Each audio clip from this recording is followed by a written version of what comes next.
After I told the instructor I wanted to redesign the training plan myself, she stared at me for a while without saying anything. The other recruits were watching too. Most of them were still struggling to breathe from the drills. Then Instructor Mo Jing-sin uncrossed her arms and announced she was holding a red versus blue competition the next day. The format was simple: me against every recruit at once, with everyone's level set to the same baseline. The plaza got loud immediately. One recruit from Genuine Academy spoke up and said this was insulting. That they weren't weaklings, that my talent was one thing, but making the whole group gang up on me one-on-one was treating them like they didn't matter. A lot of others felt the same way. The instructor wasn't moved. She told them straight. None of them had completed the day's training, so they had no grounds to talk about dignity. She said in Tianlong, strength is dignity, and right now they didn't have enough of either. If they had a problem with it, they should prove it by beating me in the competition. She called it a chance to show they weren't useless. That landed hard. Shen Jinglei and Shi Yangqing both looked ready to fight on the spot, and I could tell everyone had decided they were going all out when the time came. I agreed to it and moved on. Free time had started, and I had about 4 hours left, so I headed to the dungeon area to run a clear. Inside the dungeon, there were no level restrictions or skill limits, so I was back to full strength. I called out 10 money ghosts and ran a hell mode clear of the Shadow Demon Cave. The difference from last night was noticeable. The full day of close-range combat had sharpened how I read fights in real time. I started directing the money ghosts with actual precision instead of just letting them swarm. The monsters barely got a formation together before they fell apart. Final time, 25 minutes and 14 seconds. Last night, the same dungeon took me 37 minutes. 12 minutes cut in a single day. I came back out to the plaza. Most recruits were still on the ground recovering. I used life-buying money to top off, then went straight back in for a second run without stopping. It took a moment before anyone noticed. One recruit looked at the monitoring screen above the dungeon gate and asked if that had been me. Someone next to him checked the time and said I'd been in there for about 25 minutes. The group around them went quiet. When people realized I'd cleared the dungeon in 25 minutes, it hit them hard. Shen Jinglei couldn't believe the time. Shi Yangqing pointed out what mattered more. It was hell mode. For top recruits, a same-level hell mode dungeon as a full team in good condition takes 2 or 3 hours. I did it solo after 20 hours of extreme training. Before anyone could sit with that, Instructor Mo Jing-sin told everyone to stop staring and get back to training. The recruits were drained, but seeing my numbers pushed them to keep going. Shen Jinglei bit his tongue to stay awake and went back to the reaction training chamber. Shi Yangqing headed back into the mental pressure chamber. Everyone pushed through the last few hours. When the bell rang, people dropped where they stood. The custom training plans were essentially a complete failure. Even Shen Jinglei and Shi Yangqing only finished around 80%. Everyone wanted to complain the plan was impossible, but they couldn't because I'd done it with 4 hours to spare. I came out of the dungeon at level 112 and asked Instructor Mo Jing-sin when the competition was starting. The recruits on the ground were not pleased. She said 8 hours. Rest first, then the red versus blue competition. I said 8 hours was plenty and went back into the dungeon. The plaza was quiet for about half a minute. Then people started moving. Potions, recovery techniques, whatever they had. The mood shifted from exhaustion to anger. I came out when the time was up, at level 114. The recruits were fully recovered and sharper than when they'd arrived. The anger was helping their focus. Dozens of them locked onto me the moment I walked out. Instructor Mo Jing-sin explained the standard format. Normally, recruits split into 2 equal teams and compete on tactics, strength, and coordination. Then she said this time was different. The university recruits had all failed the 24-hour training, while a high school student finished it easily, and splitting the teams evenly risked one side getting wiped out by me alone. She announced the teams. I was the red team. Everyone else was the blue team. When Instructor Mo Jing-sin announced the team split, the recruits erupted. I noticed she's good at provoking people. After that, they'd be going into the fight wanting to destroy me completely. Instructor Xiaji then announced the rewards. 20 points each for the winning side, plus the top performer gets an unbound class equipment jar. The jar generates the best possible gear based on the opener's class. That mattered to me. My class is non-standard and compatible equipment basically doesn't exist on the market. I decided I needed that jar. I raised my hand and told Instructor Xiaji that 20 points for beating the entire group solo seemed low and asked if the reward could be higher. The recruits were furious that I was already calculating my winnings before the fight started. Instructor Xiaji laughed and agreed. If I wiped them all out alone, the points would go up to 500. Everyone put on the restriction bracelets that suppressed all levels to match mine. Instructor Mo Jing-sin read out the rules. Virtual combat space, fatal damage triggers a bracelet teleport instead of real death. 10-hour time limit, last side standing wins. Before we went in, Shi Yangqing told me that no matter how strong I was individually, it was impossible to beat all of them combined. Shen Jinglei said to get ready to feel what it's like being ganged up on. I told them we'd see after we fought, and the portal took us in. On the plaza, the instructors watched the monitor. Instructor Xiaji said Mo Jing-sin's method of working people up was getting sharper. She said extreme anger and pressure pulls out 200% of a person's ability. She was drawing out their potential. When Siaji asked who would win, both of them agreed without hesitation. I would lose. Their reasoning was straightforward. My recovery ability carried me through the training, but that doesn't decide a fight. The other recruits had years of professional combat training behind them. Technique, skill chains, positioning. One person against dozens of coordinated prodigies at equal level was close to impossible. Inside the virtual space, I hadn't even checked the terrain before a burst of magic erupted about 100 meters away. A summoner from Holy Spirit Academy had landed near me by chance. He had a rare light element golden dragon as his core summon, one of the stronger recruits. He said his luck was good for finding me right away, and called out his dragon before he'd finished talking. The dragon was over 20 meters long and spat golden breath that could melt steel. I stood where I was and didn't move. I summoned one money ghost and pointed it forward. That was it. The summoner from Holy Spirit Academy took that as an insult. He'd put out his best summon, a radiant golden dragon, one of the stronger creatures among the recruits. And I'd answered with a single unit. He yelled at me and told the dragon to push harder. The dragon breath temperature spiked and scorched the air around it. On the outside screens, Instructor Mo Jingxin called it immediately. A summoner who gets angry and goes solo against a strong opponent instead of regrouping with teammates loses the moment he commits. She did note, though, that sending only one money ghost against a radiant golden dragon was a stretch on my end, too. Instructor Siaji agreed. The dragon had high attributes and could realistically suppress a single summon. The money ghost didn't back up. It jumped straight into the dragon breath and punched through it. No skill, just a straight punch. The breath scattered. The summoner couldn't process what he'd seen. That breath would have stopped a shield guardian without a major ultimate. The money ghost didn't slow down, dodged the dragon's claw midair, and closed the distance to the summoner in the next second. The summoner stacked every shield he had and called the dragon back. Too late. The money ghost punched through all of it in one hit and triggered the bracelet. One shot. Before the teleport finished, the summoner used a sound transmission skill and broadcast a warning across the entire combat space. Don't fight me one-on-one, my summons are monsters. Back on the plaza, both instructors were quiet for a moment. Instructor Siaji said out loud that he couldn't believe what he'd just seen. Instructor Mo Jingxin said they'd underestimated me. The standard logic for multi-summon classes is that individual creatures are weaker to compensate for quantity. But Instructor Siaji pointed out that the money ghost's raw strength and speed were actually higher than my own stats. A single basic summon had just one-shot a top college recruit at equal level. The summoner came out of the teleport array looking shaken, still sweating, legs unsteady. He stood there and didn't say anything. Back on the plaza, Instructor Mo Jingxin walked up to the summoner and asked where he went wrong. He said he'd been too impulsive. He'd figured that even if he couldn't win, he could use the dragon's speed to create distance and escape. He never got the chance. She told him that a summoner who loses the ability to kite is just a target, and sent him off. Inside the wilderness, the warning broadcast reached everyone. Shen Jinglei called the summoner an idiot, but took the point seriously.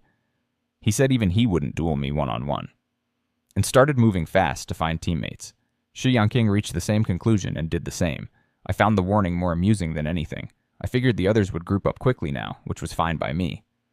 The sooner it ended, the sooner I could get back to the dungeon. I picked a direction and started walking. A recruit from Tianwu Academy named Yin Song was already moving toward the nearest friendly signal when he came over a sand dune and spotted me below. The moment we made eye contact, I pointed the money ghost at him. He didn't hesitate at all. No threats, no posturing, just turned around and ran at full speed. Instructor Siaji called that good judgment. Instructor Mo Jingxin agreed. Yin Song burned every movement skill he had. Windwalk, dash, double acceleration, and turned into a blur. He looked back and the money ghost was closing the gap anyway. 50 meters, 30, 20. He was a high agility class, and the money ghost, which looked heavy and slow, was faster than him. He turned mid-sprint and threw wind blades at it to buy time. They hit the armor and left nothing. No mark, no pause in the charge. The money ghost inherited 150% of my total stats, so his attacks didn't register as damage at all. The money ghost closed the last of the distance and hit him once. Bracelet triggered. Gone. Outside, the two instructors had just finished praising Yin Song's smart retreat. Then they watched him get one shot anyway and went quiet. Instructor Siaji said out loud that you couldn't outrun it and couldn't hurt it, and asked what kind of fight that even was. Instructor Mo Jingxin didn't answer. The money ghost's stats had gone beyond what either of them considered normal for same-level combat. Yin Song came out of the teleport array looking blank. He'd turned and run the instant he saw me, used everything he had, and was still dead. He had no framework for what had just happened to him. Back on the plaza, Instructor Mo Jingxin started to walk toward Yin Song to debrief him, then stopped herself. There was nothing to critique. He'd made every right call and still lost in one hit. She let it go. Instructor Siaji pointed out the real problem. I was eliminating people too fast. If the others didn't group up in time and I kept picking off stragglers, there was a real chance I'd win this. Instructor Mo Jingxin acknowledged she'd underestimated me, but noted that several groups had already started forming. The actual fight hadn't started yet. Inside the wilderness, a 5-person squad from Tianwu Academy had already assembled around a recruit named Shan Yang.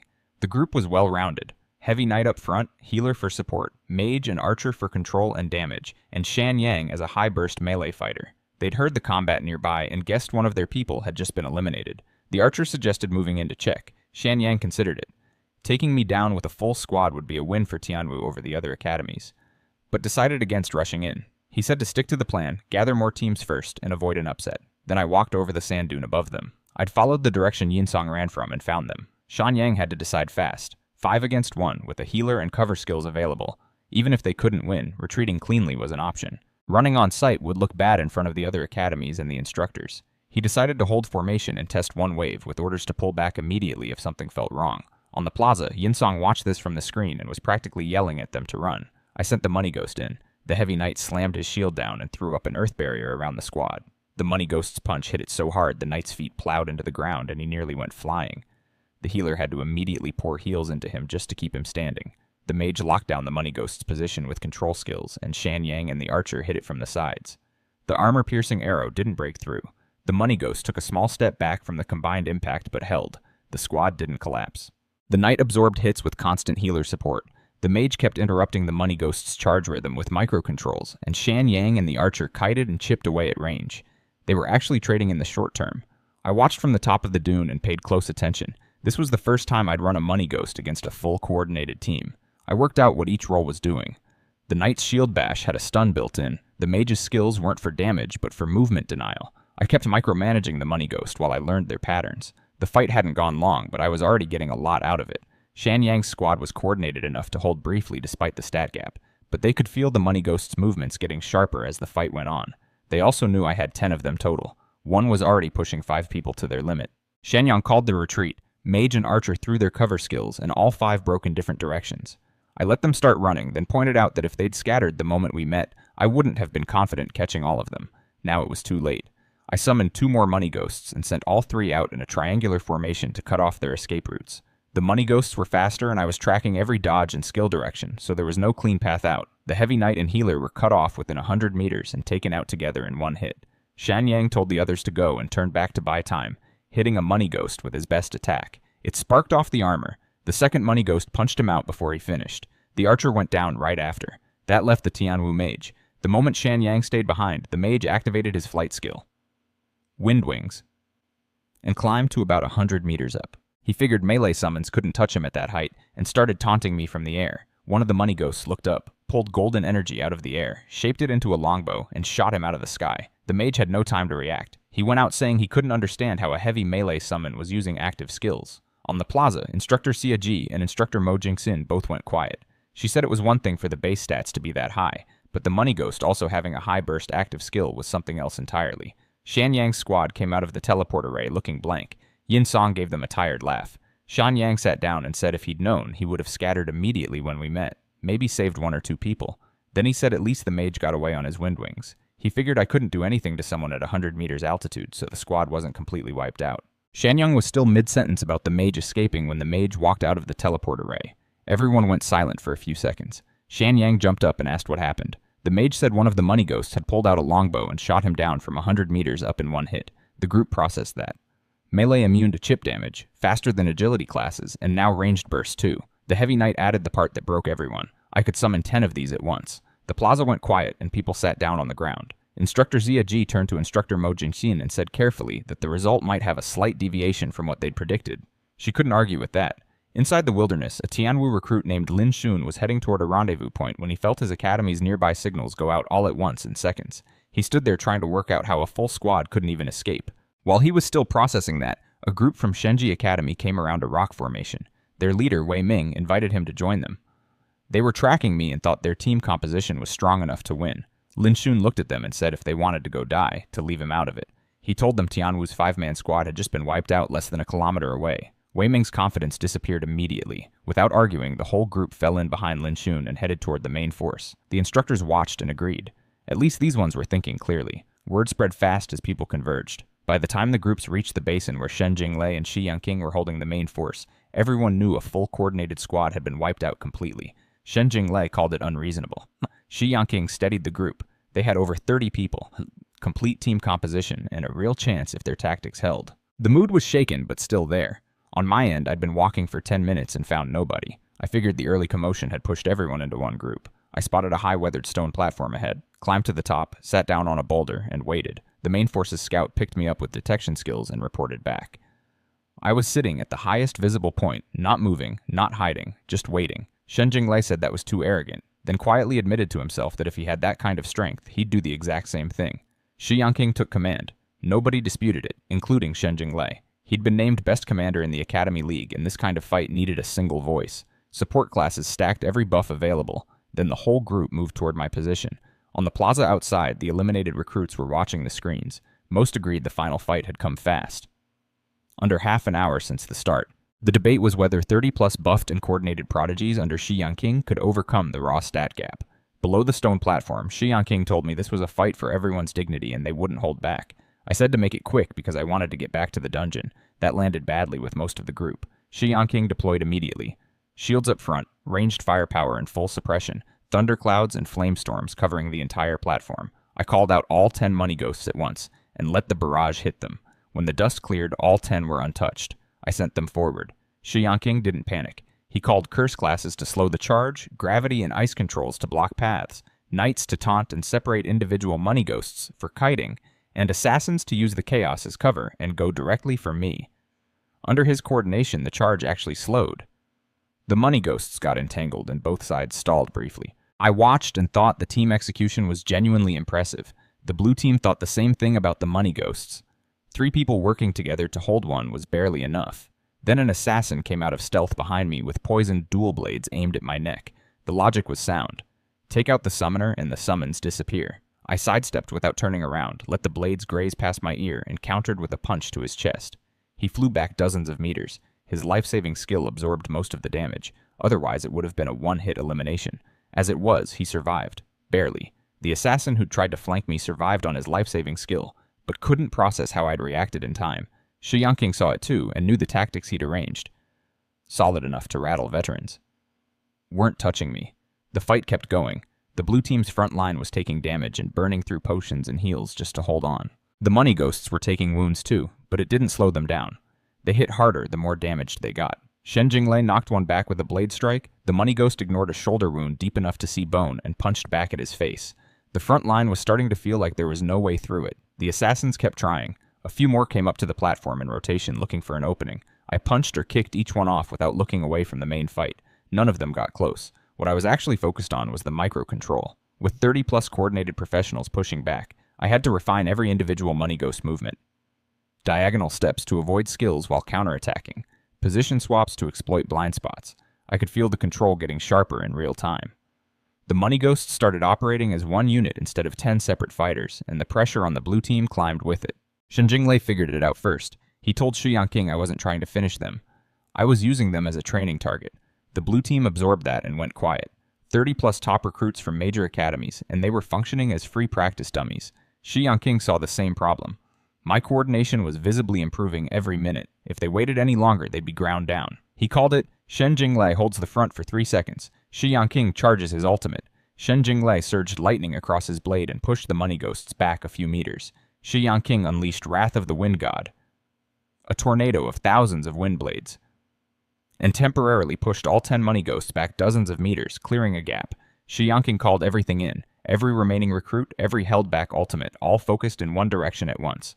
Flame Furnace, Aurora, Piercing Arrow, Heavenly Punishment, Thunderstorm, 9 strikes of destruction. 30-plus all-out attacks converging into a single burst aimed at wiping the money ghosts out together. I watched it coming and smiled slightly. Then I snapped my fingers. All 10 money ghosts reached into the air simultaneously and pulled out golden longbows. Drew them at the same time. 10 arrow tips charged with golden energy, bright enough to hurt to look at. Shen Jinglei stared. He asked out loud, to no one in particular, how melee heavy armor fighters were drawing bows. Shi Yanqing recognized something was wrong the moment the 10 money ghosts drew their bows in sync. He called it a combo skill, but there was no time to react. The 10 arrows merged into one in midair, hit the blue team's combined elemental burst head-on, and tore straight through it. The full combined output of 30-plus recruits shattered on contact. The arrow kept going and hit the formation. 7 or 8 people were eliminated instantly. Shield guards, mages, archers, before anyone could move. The rest of the blue team just stood there. Shi Yanqing, Shen Jinglei, everyone. A female mage from Holy Spirit Academy sat down on the ground and started saying it had to be a bug. Her staff slipped out of her hand. Outside, the plaza went silent. The instructors were the same. Instructor Zia G finally spoke and listed it out. Outrageous base stats, no pain response, melee and ranged capable. And now combo skills, all before level 200. He said as a senior instructor he'd seen every kind of hidden class, but nothing matching all of that had existed in recorded history before level 400. He wanted to know what class I'd actually changed into. I didn't give the blue team time to recover. I sent the money ghosts straight in. With a quarter of their people gone and every ultimate already spent, the formation fell apart immediately. 5 money ghosts blocked escape routes. 5 pushed through the middle. The back row classes had nowhere to go. White teleport lights started going off one after another across the wilderness. Shen Jinglai held his saber and watched his teammates disappear one by one. He thought of himself as a top-tier genius who'd come to the training camp to make his name. Then he met me. He said out loud to no one, "Why did someone like me have to exist at the same time as him?" The fight had no suspense left. Shen Jinglai decided that if he was going down, he'd go down swinging. He jumped into the air with his full lightning ultimate aimed at the nearest money ghost. I shifted 3 money ghosts into a triangle around him. His strike landed on one, 2 punched him from the sides, the third kicked him simultaneously. He spat blood, laughed, and got teleported out. That broke what was left of the blue team's resolve. Fewer than 10 people remained, including Shi Yanqing. One of them suggested splitting up and hiding. The competition had a 10-hour limit, and a draw counted as not being fully eliminated. Everyone looked at Shi Yanqing. He shook his head. He said more than 30 people had ganged up on one. And surviving by hiding to claim a draw was not something he could call face. He gripped his sword, told them to die in battle, and charged. The rest followed without arguing. The last few fights ended the same way as the rest. When Shi Yanqing's shield finally broke, he let the teleport take him without resisting. The wilderness went quiet. I stood up, brushed off my pants, and the system confirmed the blue team was fully eliminated. I was teleported back to the assembly plaza. The plaza was completely silent. Every eliminated recruit was standing around watching me. The 2 instructors were staring too. Nobody said anything. I scratched my head and asked when the points and the class canister would be issued, and whether I still needed to show up for regular training after this. Instructor Mo Jingson looked at me for a moment before responding. She'd designed the 24-hour training and the 1 versus all format specifically to break down arrogance, to make someone with a powerful hidden class understand they still had to follow the camp's structure. The result was that I'd dismantled the whole setup and forced the first exception in the camp's history. She took a breath, then handed over the unbound class equipment canister and transferred 500 points to my token. Then she announced that for the remaining 3 months of the training period, I was exempt from all group missions and had the right to train freely on my own schedule. The other recruits were already bitter hearing about the free training access. Then I asked whether future competitions would have the same point and equipment rewards, and whether I could sign up again. The plaza went quiet in a different way. Shen Jinglai nearly lost it. Shi Yanqing closed his eyes. The general feeling was that if I participated again, the competition should just be renamed after me. Instructor Mo Jingson said there would be 2 more, 1 mid-next month, 1 on the final day of the 3 months, with better rewards each time. She confirmed I could participate. Then she added the condition. Starting from the second competition, level suppression would be lifted. Everyone fights at their real level and power. Shen Jinglai and Shi Yanqing reacted to that immediately. Their expressions shifted. For me, it didn't change anything. I said I'd be back for it, said I was going to grind dungeons, and left. The plaza stayed quiet for a moment, then broke into miserable complaining. Instructor Mo Jingson shut it down fast. She told them a high school student had beaten them and they were sitting around feeling sorry for themselves. She called out Shen Jinglai and Shi Yanqing by name and asked where their edge had gone. Then she laid out the actual picture for next month. No level suppression, level advantage on their side, numerical advantage on their side. If they still lost under those conditions, they were exactly what she'd been calling them. Shen Jinglai stood up and said he'd grind until it hurt and come back to destroy my summons. Shi Yanqing said losing once was fine, losing the will to fight back wasn't. The rest followed. The mood flipped from despair to anger in about 30 seconds. Then someone said quietly that if they won by using a level gap against a high school student, had they really recovered anything? Nobody answered that. I landed in the level 114 Hell Mode dungeon, Lava Purgatory. I went straight into the level 114 Hell Mode dungeon, Lava Purgatory, after the competition. The training fight had noticeably improved my Money Ghost coordination, and the clear went smoothly. While the Money Ghosts worked through the dungeon, I opened the class equipment canister. What came out was an epic grade item called the Lucky Coin, a dark gold coin about the size of a baby's fist with wealth and luck engraved on it. It had 2 effects, a permanent 20% drop rate increase when clearing dungeons, and an active skill called Master of Luck with a 24-hour cooldown that granted great fortune for 5 seconds. The drop rate bonus was exactly what I needed. The active skill description was vague enough that I wasn't sure how it would work in practice. But 5 seconds was short, so I decided to save it for the final boss. 20 minutes in, the boss, King of Destruction, Arcus, a 100-meter Hellgrade Lord in obsidian armor, was down to 1% health. It triggered its death mechanic, a full self-detonation that takes everything in range with it. I activated Master of Luck. The effect was hard to describe. A feeling like I had full control over everything around me for those 5 seconds. What actually happened was the boss's self-detonation paused mid-charge, it spat magma, tripped over a piece of rubble, fell into the lava river, and triggered a 3-second paralysis. The self-detonation canceled completely. The money ghosts piled on and finished it. The loot drop was absurd. 3 epic-grade weapons and 4 rare potion recipes. Quick recovery and berserk among them, all from 1 clear. The 20% drop rate bonus from the coin was clearly already working. I was about to walk forward and collect it when a crack opened in the void behind the boss's remains. A spatial rift, pitch black and over a person's height, split open without warning.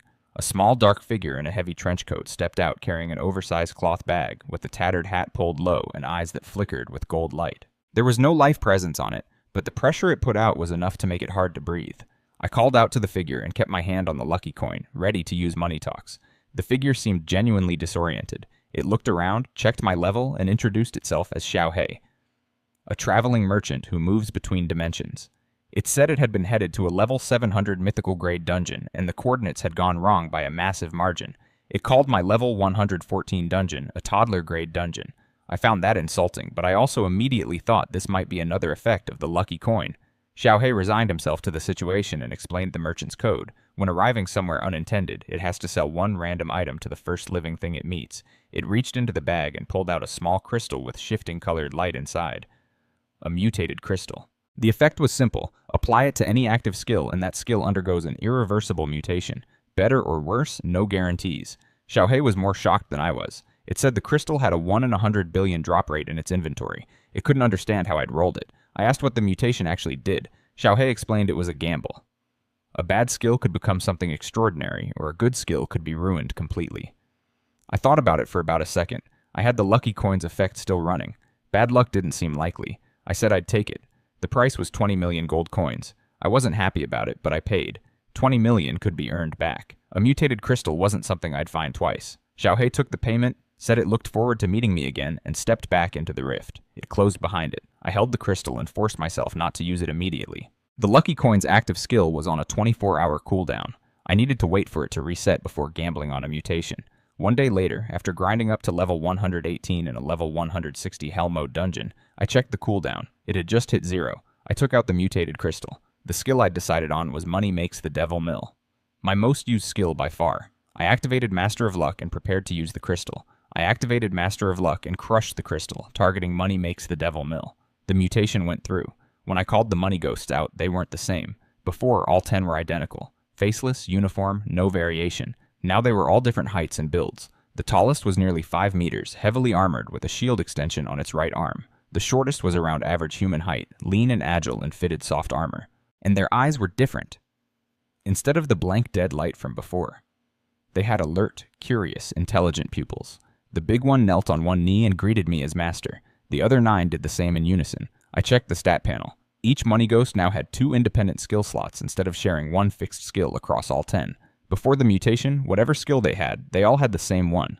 All melee or all archers. Now each one could learn different skills independently. There was also a mechanism where canceling the summon or a death wipes the skills, which sounds like a downside but means I can clear and reconfigure skill loadouts whenever I want. I named them Money 1 through Money 10 by height. Then I set up their roles using skill books I'd accumulated from dungeon clearing. Money 1 and 2 got tank skills, Earth Barrier and Taunting Roar. 3 and 4 got Melee Burst, Gravity Whirlwind, Slash, and Berserk Combo. 5 and 6 got Ranged Clearing, Rapid Fire and Explosive Fireball. 7 got Holy Heal for support. 8 got Shadow Bind for crowd control. 9 got Wind Spirit Sprint for scouting. 10 got Shadow Stealth. I sent them into the next section of the dungeon. Money 1 dropped an Earth Barrier across the canyon entrance, and Money 2 locked aggro on the lava-heavy armored guards with Taunting Roar. Money 3 and 4 came in from the sides with Gravity Whirlwind Slash and Berserk Combo, and tore through the monster shells immediately. The formation worked exactly as designed from the first engagement. The new team ran smoothly from the first fight. Money 5 and 6 handled ranged clearing. Money 7 kept the tanks at full health, and Money 10 slipped in and out of stealth to take out priority targets. The coordination was immediate and clean.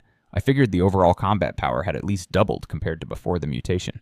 After that, I just ground dungeons. Hell Mode clears level after level, with the mutated Money Ghost team running like a machine. My level went from 118 to 122, then 128, 135, 150, 170 over the following weeks. The Lucky Coins passive kept drop rates high, and every few days I packaged up the excess equipment, materials, and skill books, and sent them back to Jiangcheng through the training camp's mail system. Every morning I did wealth recruitment with Little Orange Cat. At the start, it was pulling around 1.4 million gold per day. As the resources I shipped home got absorbed into the Fangfang Chamber of Commerce's operations and started generating returns, the number climbed. Half a month in, it hit 1.7 million per day. The chamber was clearly expanding fast into surrounding markets. The gold came back to me. I converted it into dungeon runs and resources, and those went back to the chamber. The cycle was working. Back in the training camp, the recruits had gone into a different gear entirely. Shenjing Lei was in the gravity room for over 3 hours at a stretch, ignoring anyone who told him to rest. Shi Yanqing was doing the same in the reaction chamber. The whole batch had flipped from demoralized to obsessed, and it was showing. Instructor Mo Jingxin told Instructor Xiaji that the adaptation period for her pressure training program normally takes 10 days to 2 weeks minimum. This group had mostly completed it in under a week. She said having me in the training camp was genuinely useful for pushing people like them. Shenjing Lei hit level 200 and requested leave to do his second-class advancement quest. Instructor Mo Jingxin checked his eyes, approved it, and told him to come back victorious. The fact that he'd leveled up at all during a training period focused on combat skill meant he hadn't slept. He'd been grinding on top of training. In the level 200 Hell Mode dungeon, Bloody Ruins, Shenjing Lei was already covered in blood and surrounded. The level 200 second-class advancement quest had 3 tiers. 1 Hell Mode clear for S rank, 2 for SS rank, 3 consecutive clears without outside help for SSS rank. Shenjing Lei was on his 3rd run. His stamina and focus were basically gone from the first 2 clears. The final boss, the blood-crazy Slaughterer, swung 2 massive axes at him, and he couldn't dodge. His body was at its limit, and his vision was going dark. He was about to give up when my name came to mind. He decided that if he stopped here, he'd never be able to close the gap. He forced out one more burst. A new power he hadn't used before. Thunderous Wrath of the Heavens. Jumped, and landed a combined Blood Thunder strike that split the boss in half. SSS rank achieved. He knelt on the ground, vomiting blood afterward, then laughed. 20 minutes later, at the job change hall, the job change crystal exploded with a red light pillar that shot into the sky and turned the air over the entire training camp reddish-brown. Everyone in the camp felt the killing intent and flooded toward the hall. Under the crystal, Shenjing Lei watched the void tear open above him. A massive scarlet eye appeared on the other side. A god's gaze. The system told him his will and slaughter instinct had attracted the blood god's attention. His class transformed into Slaughter Heaven Bloodblade, blood god's attendant. His existing skills were immediately altered and their power multiplied. Instructors Mo Jingxin and Xia Ji arrived within seconds, threw up an isolation barrier around the area, and pulled Shenjing Lei into a private room before anyone else could get close. Instructor Xia Ji told him there was no problem. The opposite, in fact. He asked if Shenjing Lei knew what divinity was. Shenjing Lei didn't. Instructor Mo Jingxin explained, a small number of professionals attract a god's attention during a class advancement. If that happens, the professional gains divinity and their class transforms into a god's attendant, favored, or envoy variant. Instructor Xia Ji added that this normally happens at the 3rd or 4th advancement at the earliest. Shenjing Lei had gotten it at the 2nd, at level 200. Xia Ji said he was going to rise fast. Shenjing Lei took in what the instructors told him and lost his composure for a moment. He laughed out loud and said all the pain of the past weeks had been worth it. He asked if gods actually existed. The instructors said probably yes, but no professional had ever seen one directly. Then he asked whether I had divinity too. He figured my money ghosts couldn't be that strong through normal means. The instructors said that was personal information they couldn't share. Shenjing Lei read that as a yes. He decided that now he understood where my strength came from, and that he'd close the gap by getting divinity himself. He left feeling confident. That evening he found me coming out of the dungeon area and blocked my path. He looked different, a faint red aura around him, clearly changed from the advancement. He told me he'd gotten SSS rank and triggered a god's gaze during the advancement, giving him divinity. His new class was Slaughter Heaven Bloodblade, blood god's attendant. He watched my face for a reaction. I genuinely didn't know what any of that meant. The terms weren't in anything I'd read. I asked what divinity was. Shenjing Lei assumed I was pretending. He laid it out. Only a tiny number of heaven-favored professionals get divinity. It transforms their class beyond normal limits, and he was convinced I had it too. He said he'd finally caught up to me and that next month's competition would be different. Then he walked off looking pleased with himself. I stood there a bit confused. His words did give me something to think about, though. If divinity was a superclass transformation that a genius like Shenjing Lei barely unlocked at his 2nd advancement after an SSS rank challenge, then what did that make my situation? My starting class at First Awakening was already God of Wealth. No challenge, no advancement. It was just my base class from the beginning. That seemed like it might mean something. On the other side of the camp, Shen Jinglei walked into a level 200 Hell Mode dungeon called Blood Shadow Demon Cave, Blood Aura up, ready to test his new power. Shen Jinglei came out of his first dungeon run with the new class looking rough. Torn coat, sweat-soaked, 2 hours and 43 minutes on the clock. He'd expected a massive improvement and got a time worse than what I was doing before I even had the mutated money ghosts. He paced around trying to process it, then talked himself into a reasonable explanation. His class was single target burst, mine was a summon army. Different orientations, different dungeon efficiency. Direct combat was a different question. He convinced himself, drank a recovery potion, and went back in.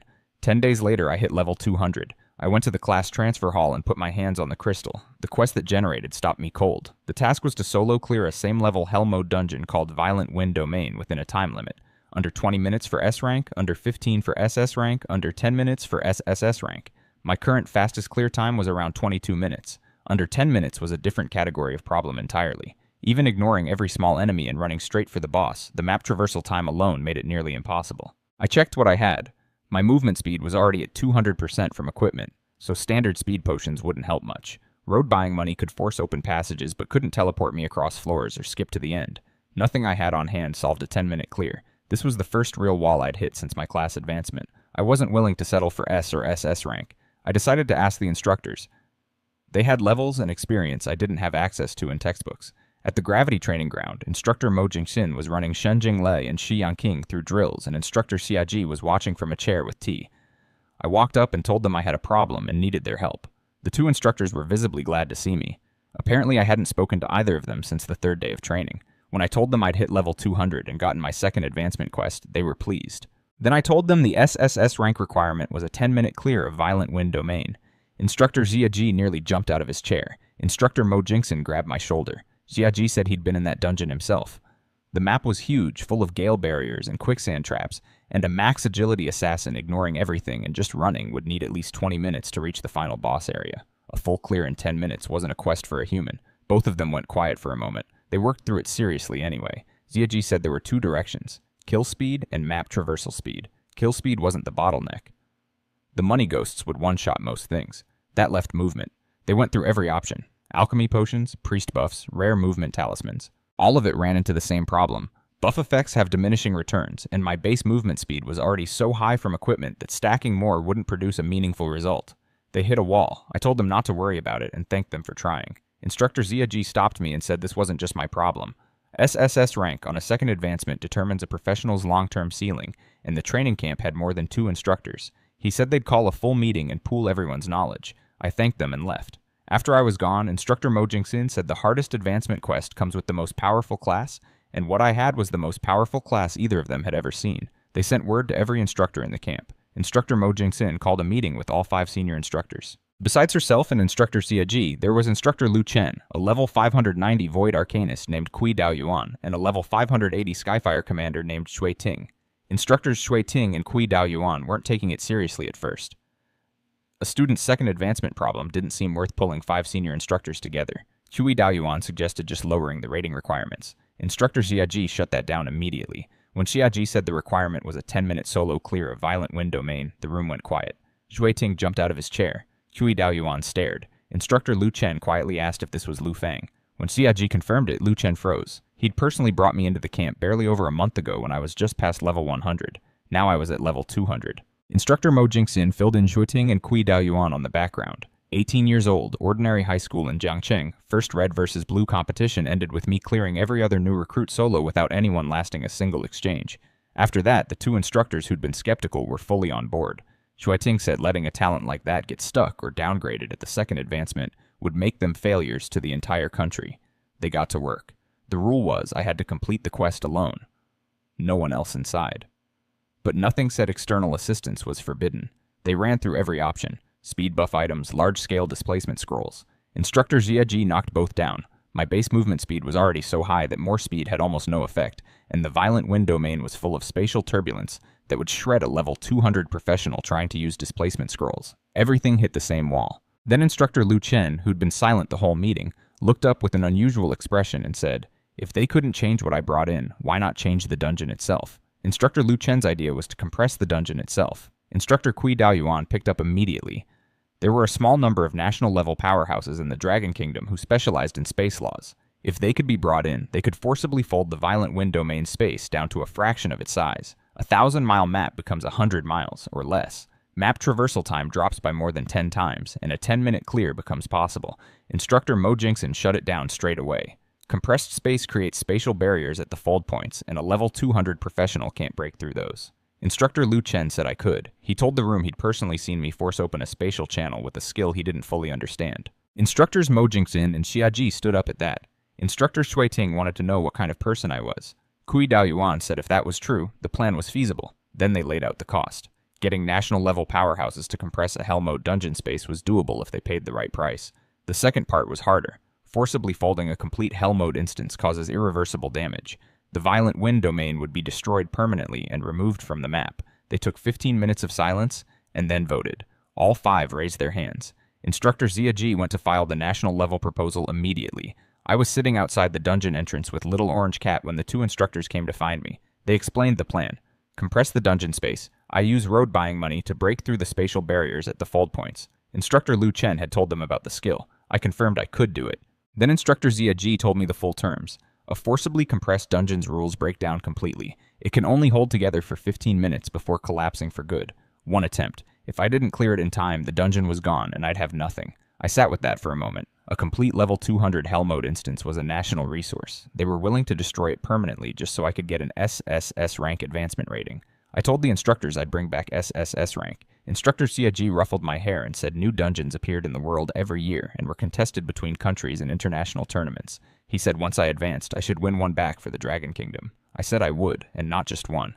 The next morning I went to the Violent Wind domain entrance. All 5 senior instructors were there. I met Kui Daoyuan and Shui Ting properly for the first time. Zhu Ting threatened to put me in the gravity room every day if I didn't get SSS rank. I told him not to worry. Instructor Ziaji brought out a white jade box sealed with talismans. Inside was a deep blue bead that seemed to have something like galaxies shifting inside it. The mustard seed void pearl, made overnight by the Dragon Kingdom's strongest spatial expert, the Void Emperor. The instructions were simple. Step through the dungeon gate, crush it immediately. The pearl would compress the entire 1,000-mile dungeon down to 10 miles. The compression would take 2 minutes. That left 8 minutes for the actual clear. 8 minutes in a level 200 hell mode dungeon, fighting through 10 miles of monsters and spatial barriers to the final boss. I took the pearl and went in. The moment I was through the portal, all 5 instructors visibly deflated. Instructor Ziaji wiped sweat off his forehead and admitted he'd been forcing himself to look confident. Instructor Kui Daoyuan pulled up a live projection of the dungeon on a light screen. The 5 of them stood there watching it, senior experts who could shake entire regions, looking like people waiting on exam results, barely breathing. Inside the dungeon, violent gales hit me the moment I landed. I crushed the pearl without stopping. A dark blue beam tore through the dungeon ceiling, and an enormous illusory hand reached through the opening, so large it blocked everything above, with lines across the palm that looked like galaxy paths. It pressed down lightly, and the compression began. The compression took 2 minutes. The dungeon folded in on itself, mountain ranges and valleys hundreds of miles away crumpling toward the center like paper. I was protected inside a bubble that came out of the shattered pearl and felt nothing while the world outside it collapsed. When it dissipated, the dungeon was 10 miles across, and I could see the boss lair from where I stood. The problem was that every monster from a 1,000-mile dungeon was now packed into 10 miles. The density had multiplied over 100 times. Gale demon wolves, heavy armored sandstone demons, void-splitting wind eagles, all stacked on top of each other with almost no gaps, and scattered across the compressed space were the gray, translucent spatial barriers from the fold points. Outside, the instructors looked at the monster density on the screen and went quiet. Instructor Xiaji said he wasn't worried about the killing. He was worried about the time. 8 minutes for all of that. Then the first wave came at me. Hundreds of Hellgrade void-splitting stormhounds charging at full speed. I called out the money ghosts and said one word. Kill. Under 5 seconds. Hundreds of Hellgrade elites gone. Outside, Instructor Shui Ting was stuttering. Kui Daoyuan's glasses were crooked and he didn't notice. Instructors Mo Jingxian and Xiaji realized the money ghosts looked completely different from before. Different heights, different builds, using coordinated tactics. They worked out that the skill had evolved further, and the power had jumped by more than 10 times. 30 seconds in, I'd pushed through the first wave and was standing in front of the first spatial barrier. The first spatial barrier was right there. Instructor Kui Daoyuan said even he would need 10 seconds of chanting to open a path through it without causing a collapse. I touched it with 2 fingers and paid the road buying money cost. 1 million gold. The barrier parted like a curtain being pulled aside. I walked through with the money ghosts behind me. Outside, Kui Daoyuan grabbed his own hair. Instructor Siaji admitted to Instructor Mo Jingsin that after a month of watching me, he still had no idea what my ceiling was. The second, third, and fourth barriers went the same way. The money ghosts cleared the monsters between them. 6 minutes in, I was standing at the final boss altar. Storm Monarch Solon. 3 wolf heads, wings like bladed weapons, coiled at the center of a 1,000-foot altar surrounded by tornadoes. Instructor Siaji explained the problem to the others outside. The boss had a home field passive called Hurricane Divine Healing that recovered 1% of its max HP every second as long as the wind field was active. 2 minutes left, and a boss that could out-heal sustained damage meant a war of attrition wasn't an option. I sent the money ghosts in for control and opened with everything: arrows, fireballs, shadow blades. The healing light came back faster than the damage went in. The boss taunted me about it. I extended my hand and activated Money Talks. A giant gold coin condensed from pure golden energy dropped straight onto the boss's head. One hit, 1.5 million damage. One wolf head caved in, the shield pierced straight through, and the HP bar dropped a massive chunk. Outside, Instructor Lu Chen stood up for the first time. He identified it as true damage. Skill type that bypasses all shields and resistances, normally only accessible to professionals above level 400. 1.5 million in a single hit at level 200. The problem was the healing. The boss's HP was already climbing back up at visible speed. Money Talks had no cooldown, just a 3-second windup between shots. I fired 5 consecutive hits in 15 seconds. 5 shots, 7.5 million true damage total. The healing couldn't keep up with that. The Storm Monarch went down on the 5th hit. Total time, 8 minutes and 18 seconds. SSS rank cleared. Outside, Instructor Zia Ji was laughing before I even stepped out of the portal. Instructor Mo Jingsin leaned against the wall, looking relieved. Shuiting wiped sweat off his forehead and told Kui Daoyuan it was a good thing they'd voted yes. Letting a talent like that get stuck at the second advancement would have made them failures to the country. When I came out, Instructor Zia Ji slapped me on the shoulder hard enough to make the air hum. I thanked all 5 of them directly and said I wouldn't have finished it without the dungeon modification. They were genuinely moved. Apparently a lot of powerful people lose their humility once they get strong. Instructor Zia Ji told me to stop being polite and go submit the quest. At the class transfer hall, I ran into Wei Ming from Shenji Academy at the door. He'd just finished his 3rd class advancement with an SSS rank and was feeling good about it. He was the last of the top academy recruits to finish the 3rd advancement, and he'd been self-conscious about that.